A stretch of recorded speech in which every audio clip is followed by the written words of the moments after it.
to share. So, kita masih dalam tajuk rangsangan dan gerak belas. Okey, tapi ini adalah part 4. Okey, so saya nak terangkan hubung kait antara diri.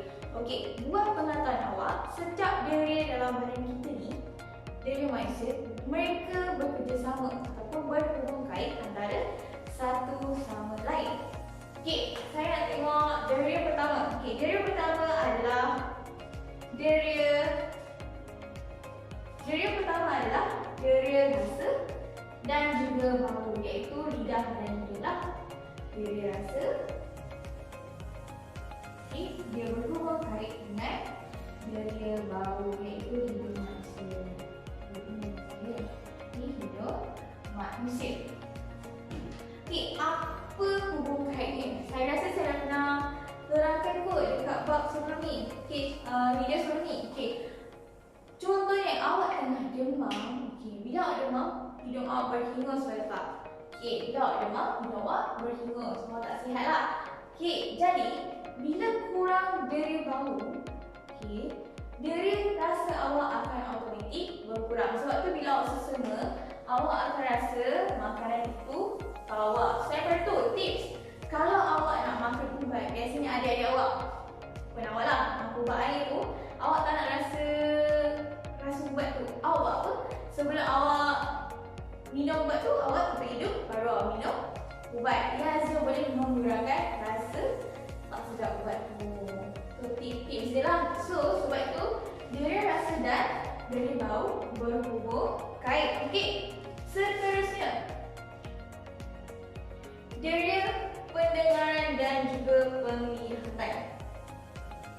Okeylah, deri pendengaran dan juga penglihatan. Okey, pendengaran dan penglihatan mereka berkait antara satu sama lain. Kenapa? Okey, kalau awak boleh nampak dan awak boleh dengar, lebih mudah untuk awak tahu posisi sesuatu bunyi. Okey, contohnya macam apa? Contohnya macam awak nak main kejar-kejaran kawan awak, ataupun main nyorok-nyorok. So, bila awak dengar bunyi, lagi awak senang nak tahu lokasi orang tu sembunyi dekat mana. Okey, itu adalah deri pendengaran dan penglihatan. Contohlah. So, selain itu, contohnya awak main tak? Okey, lagu yang nenek si bungkus 3. Awak kan tutup mata, lepas tu awak kena cari kawan awak dekat mana. Okey, bila awak tutup mata, awak akan rasa suara tu ada dekat mana-mana je. Tapi kalau awak boleh nampak, awak tahu orang tu ada dekat mana, betul tak? Itulah hubung kait deri pendengaran dan juga deri penglihatan. Okey, deri seterusnya adalah deri sentuh. Kulit, deri sentuh dan juga deri sentuh. Deri sentuh dan juga. Okey, seterusnya adalah deri sentuh dan deri penglihatan. Okey, ini kulit deri sentuh dan juga penglihatan. Okey, apa buktinya deri sentuh dan penglihatan berkait antara satu sama lain? Okey, so contohnya kalau awak contohlah pernah tak tengok satu game ni dia letak kotak, lepas tu awak kena rasa apa benda yang ada dalam kotak tu. So bila awak tak boleh nampak benda tersebut, bila awak sentuh, awak tak tahu benda tu apa. Betul tak? So itu adalah aktiviti yang selalu orang jalankan untuk buat eksperimen tentang deri penglihatan dan deri sentuh. Tetapi untuk pengetahuan awak, orang yang buta dia memerlukan deri sentuh sebab dia tak ada deri penglihatan dah. So dia sangat dependent kepada deri sentuh mereka. Okay, so biasanya orang yang buta ni dia punya deri sentuh lebih tajam dari manusia yang normal. Okey, so terus kita ada deri pendengaran dan imbangan, telinga dan juga imbangan. timbangan. Okay, kan saya ada ceritakan tadi, deria pendengaran dan juga timbangan. Okay, dalam telinga, okay, ada salur separuh bulat. Okay, salur separuh bulat tu fungsi dia untuk mengawal timbangan. Okay, kalau salah satu tak ada, okay, contohlah telinga kita rosak, automatik deria untuk timbangan kita pun tak akan berfungsi dengan baik. Okey, itu sahaja hubung kait deria yang ada. Okey, kalau ada apa-apa soalan boleh tanya dekat komen kat bawah. Okey, seterusnya. Okey, bila dah berhubung kait semua, okey, seterusnya saya ingin terangkan tentang had deria. Okey, walaupun manusia ni boleh melihat, boleh menyentuh, boleh mendengar, tapi semua deria kita ada had masing-masing. Okey, so untuk pengetahuan awak, gaya hidup yang tak sihat dan kerjaya yang berisiko tinggi boleh mengurangkan atau merosakkan deria kita. Okey, contohnya untuk pendengaran, kalau awak bekerja sebagai kontraktor yang pegang gerudi yang bunyi dia kuat, kalau awak tak menjaga, awak tak pakai headphone yang tutup tu, ataupun awak mendengar lagu dekat headphone pada jangka masa yang lama, ia boleh merosakkan deria pendengaran awak. Okey, selain itu, cahaya biru bertenaga tinggi yang dapat daripada telefon awak, lagi-lagi kalau awak tengok dekat tempat yang gelap, lagilah boleh merosakkan retina awak. Itu adalah had deria. Selain itu juga penuaan. Okay, kalau dah tua, semakin awak tua, semakin kurang kepekaan deria-deria awak. Jadi apa awak kena buat daripada sekarang, awak kena jaga semua deria yang awak ada supaya nanti dah tua, awak masih boleh gunakan deria tersebut. Okey. So, had deria pertama saya nak terangkan tentang had deria untuk penglihatan. Untuk penglihatan, kita ada ilusi optikal. Okay. Ilusi optik ataupun optikal. Okay, optik tu mata lah. Okay, contohnya biasanya orang yang menggunakan ilusi optik ni adalah ahli silap mata. Okay, ahli silap mata magician lah. So, sebenarnya diorang tak adalah gunakan sihir ke, magic ke, lagi bohong ke, tak ada. Sebenarnya mata awak yang tersilap nampak. Mereka menggunakan awak punya had deria untuk mengaburi mata awak. Macam itulah orang yang buat magic. Sebenarnya tak ada magic, ia hanyalah ilusi optikal. Selain daripada itu, mata juga ada titik buta ataupun kita panggil blind spot. Okay, apa itu blind spot? Okay, macam kereta pun ada blind spot lah untuk mata awak. Okay, titik buta ni, okay, saya terangkan. Okay, sekarang ni cuba awak pandang depan. Okay, awak nampak video ni. Pada masa yang sama, awak nampak kiri kanan awak juga kan? Tetapi tak fokus, dia cover lah. Tak 3D, dia 2D, tak. So, itu adalah titik buta awak. So, awak tak boleh nampak dekat belakang awak. Sebab apa? Sebab itu adalah had penglihatan awak. Itu adalah titik buta awak. Okay, itu maksudnya titik buta. So, had deria untuk penglihatan ada dua, ilusi optikal dan juga titik buta. Okey, seterusnya saya ingin menerangkan tentang kecacatan. Okey, kecacatan. Pertama sekali saya nak terangkan tentang kecacatan penglihatan. Okey, untuk kecacatan penglihatan kita ada dua, iaitu rabun jauh dan rabun dekat. Okay, apa beza rabun jauh dengan rabun dekat?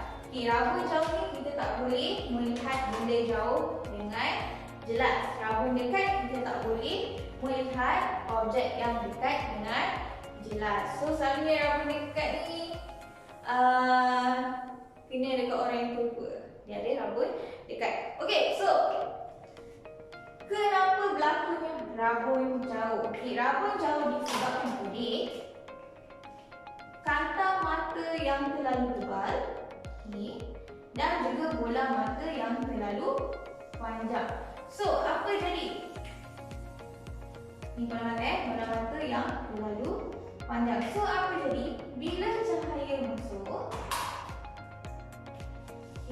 masuk, objek tu akan terhasil di hadapan retina. Image itu akan terhasil di hadapan retina. Ini disebabkan kantang mata terlalu tebal ataupun bola mata terlalu panjang. Itu adalah rabun jauh.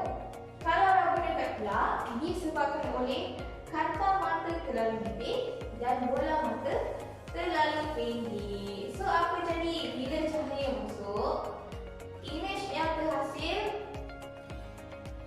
Image akan dihasilkan di belakang retina, luar daripada retina. Itu adalah rabun dekat. Okey, so awak tak boleh nampak image tu dengan jelas. Okey, seterusnya macam mana awak nak memperbaiki rabun jauh dan rabun dekat? Okey, untuk rabun jauh awak menggunakan kantang cekung. Okey, kantang cekung. Untuk rabun dekat awak akan menggunakan kantang cembung. Okey, ini adalah cara untuk awak mengatasi, memperbaiki rabun jauh dan rabun dekat.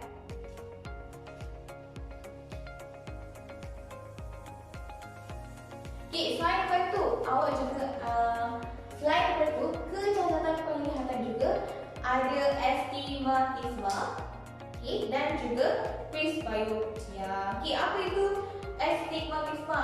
Okey, astigmatisme tu astigmatisme. Saya tuliskan.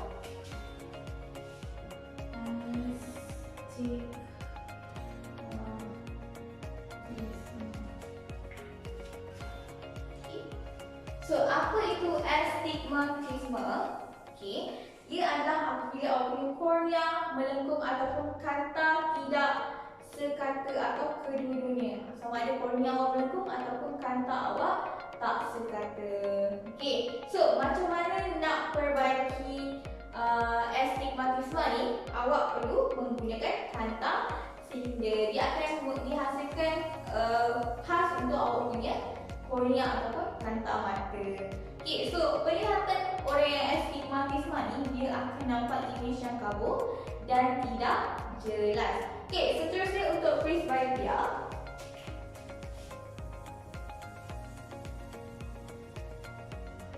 Presbyopia. Okey, dia adalah bila kanta mata awak menjadi terlalu keras ataupun kurang kenyal akibat proses penuaan. Biasanya kena adalah orang-orang yang so, macam mana nak memperbaiki presbyopia ni? Biasanya di klinik akan menggunakan kanta difokus. Apa maksud difokus? Dia ada kanta cengkung dan kanta cembung. Okey, faham? Ini semua adalah kecacatan yang ada dalam penglihatan. Okey, seterusnya saya ingin terangkan pula.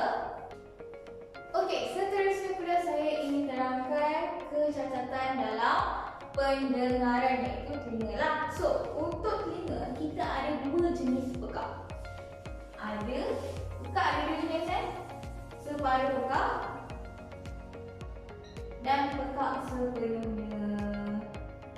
Maksudnya memang tak boleh dengar langsung lah. Pekak sepenuhnya. Okey, so salah satu punca atau antara punca yang boleh menyebabkan pekak adalah bila tulang osikal dalam telinga kita dia bercantum bersama disebabkan oleh jangkitan. Tulang osikal yang dua tu dia bercantum disebabkan oleh jangkitan. Bila dia bercantum, dia tak boleh nak berlaga antara satu sama lain. Dia tak boleh nak kuatkan lagi getaran tersebut. Okey, selain daripada itu, proses penuaan juga boleh menyumbangkan kepada separuh pekak ni. Sebab tu nenek awak kadang-kadang dia kurang dengar. Itu semua adalah disebabkan oleh proses penuaan. Sebab apa? Sebab awak punya gerganan telinga dah kurang kenyal. Okey, untuk pengetahuan awak, gerganan telinga ni dia macam gendang ataupun kompang. Okey, kompang.